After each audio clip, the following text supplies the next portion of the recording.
Jadi ini adalah suplementasi yang menunjang tumbuh kembang anak. Orang tua harus tahu dan harus paham kenapa suplementasi ini yang nantinya menunjang pertumbuhan dan juga perkembangan anak.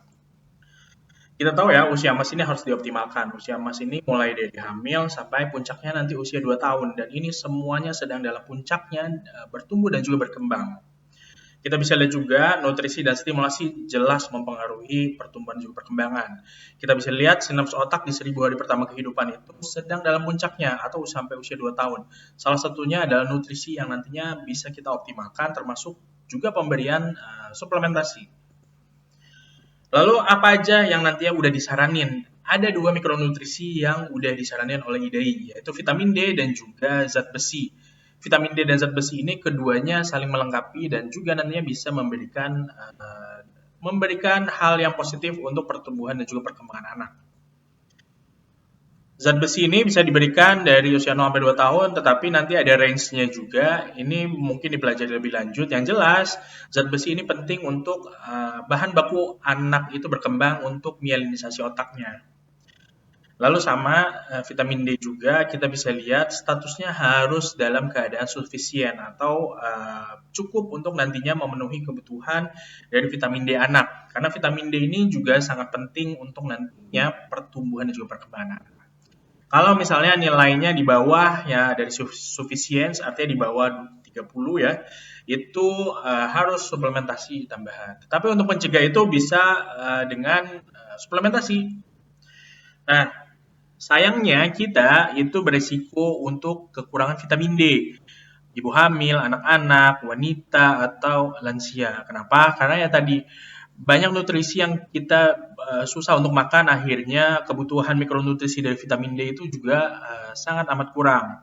Kita bisa lihat ya, anak-anak ini prevalensinya cukup tinggi. Usia 6 bulan sampai dengan 12 tahun itu hampir 44% itu mengalami defisiensi atau insufisiensi vitamin D.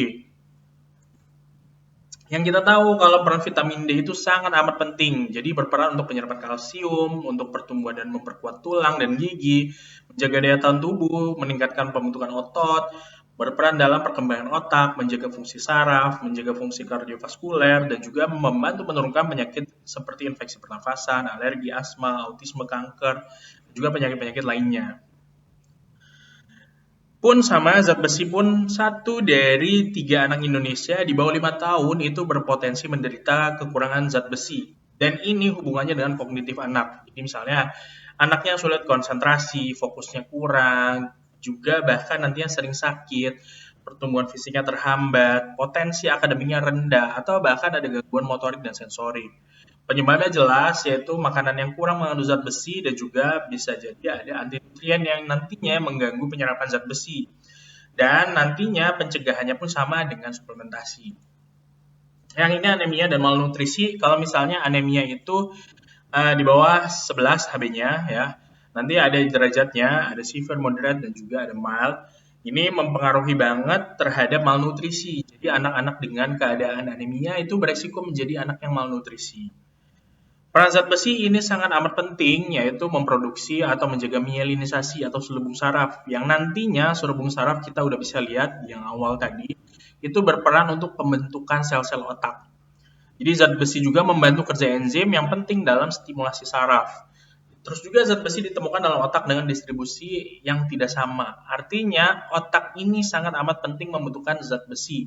Sehingga kebutuhannya di usia-usia emas tadi, usia-usia yang prime time, yang pertumbuhan dan juga perkembangan anak itu sedang dalam puncaknya harus terpenuhi. Sehingga apa? Sehingga pertumbuhan dan juga perkembangan otak anak itu optimal. Pun sama, ini nutrisi kalau tidak tercukupi atau bahkan zat besi tadi tidak tercukupi itu bisa mempengaruhi kognitif. Kognitif itu artinya apa? Anak itu bisa berpikir, anak itu bisa nantinya mengambil problem solving, atau bahkan nantinya motoriknya juga terganggu, bahkan physical growth-nya juga terganggu. Artinya kalau misalnya kekurangan nutrisi termasuk zat besi itu brain development function-nya terganggu. Jadi perkembangan otaknya bisa terganggu. Kita nggak mau kan kalau anak kita terganggu pertumbuhan dan juga perkembangannya. Dampak anemia tadi ya bisa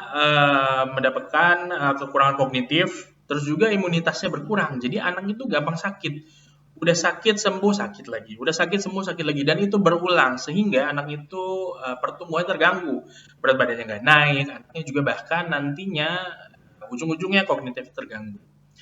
Ada juga mengurangi neurotransmitter saraf, ya, terus ada misalnya gangguan depresi, anaknya jadi performa di sekolahnya rendah.